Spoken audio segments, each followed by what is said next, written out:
तर नागपूरमध्ये शिवजन्मोत्सव सोहळा मोठ्या उत्साहात साजरा करण्यात येतोय। महाल स्थित छत्रपती शिवाजी महाराज यांच्या पुतळ्याजवळ शिवतीर्थ इथं पहाटेपासून शिवजन्मोत्सवाचा हा दिमागदार सोहळा सुरू आहे। पहाटे 5:30 वाजता पालखी सोहळा झाला, त्यानंतर महाराजांचा अभिषेक झाला।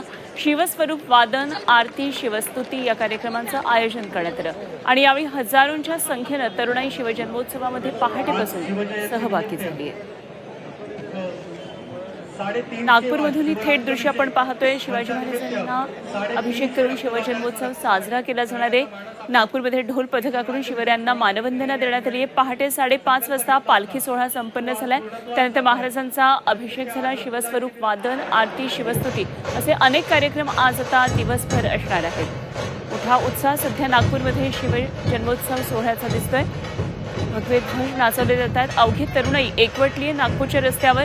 महाल स्थित छत्रपती शिवाजी महाराज यांच्या पुतळ्याजवळ शिवतीर्थ इथं पहाटेपासून अशा प्रकारे या कार्यक्रमांना सुरुवात झाली आहे।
ही दृश्य आपण थेट नागपूरमधून पाहतोय। महाल स्थित चौकामध्ये या ठिकाणी अशा प्रकारे मोठा कार्यक्रम सुरू आहे।